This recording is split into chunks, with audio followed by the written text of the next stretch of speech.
అందరికీ నమస్కారం అండి. ఒక అన్నను పెడతాను చూడండి.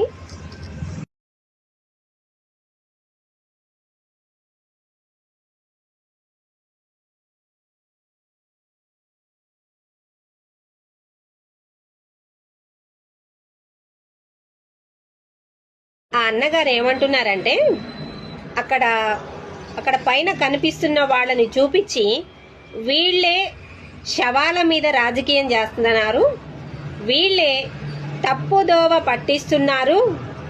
ఒక ఆధారం చూపియంలోనే మరొక ప్రశ్న వేస్తున్నారు, మరొక ఆధారం చూపియంలోనే మరొక ప్రశ్న వేస్తున్నారు, మళ్ళొక ఆధారం చూపియంలోనే మళ్ళొకటి అనుమానం ప్రశ్న వేస్తున్నారు.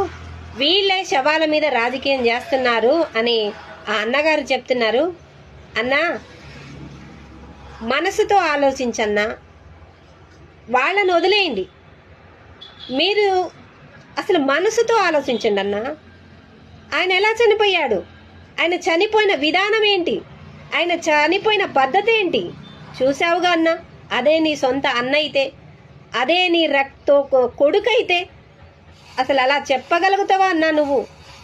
అదే నీ రక్త సంబికిలో నీ తోబుట్టువులో అయితే నువ్వు అలా చెప్పగలుగుతావా అన్నా? అసలు అంత మంచి వ్యక్తి చనిపోయిన కొద్దిగా కూడా జాలి లేదా అన్నా నీకు? అసలు ఆయన ఎంత మంచివాడన్నా, దేవుడు తర్వాత దేవుడు అనిపించింది నాకు ఆయన వీడియోలు చూపిస్తుంటే.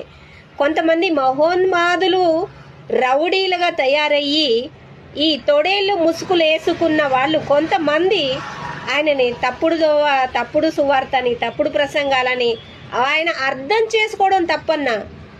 ఆయనని అర్థం చేసుకుని తప్పుగా అర్థం చేసుకున్నారు. మరి ఎందుకు అర్థం చేసుకున్నారో ఎందుకో ఎవరైనా కానీ, ఏ దైవత్వం కలగ వాళ్ళైనా కానీ, ఈ ఖురాన్ అయినా బైబిల్ అయినా భగవద్గీత ఏదైనా కానీ ఆయన సొంతంగా చెప్పలేదన్నా, ఆధారాలతో మాట్లాడిందన్నా, ఆడ ఉన్నది చూపించుకుంటూ మాట్లాడిందన్న పుస్తకాలలో. నిస్కారంగా మంచి వ్యక్తిని చంపేశారన్నా. కొద్దిగా కూడా దయ, జాలి, కరుణ లేదా అన్నా మీకు?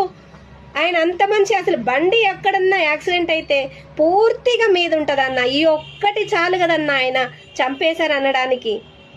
కొద్దిగా కూడా జాలి కలగట్లేదా మీకు? అసలు ఆయన ఎవరో నేనెవరో చనిపోయేదాకా ఆయన ఎవరో తెలియదన్నా నాకు.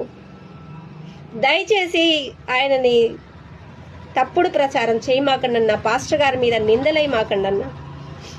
వాళ్ళు చేసేది మంచిదే, ఆడ మీరు చూపిస్తున్నారు స్క్రీన్ మీద, వాళ్ళ పోరాటం మంచిదే.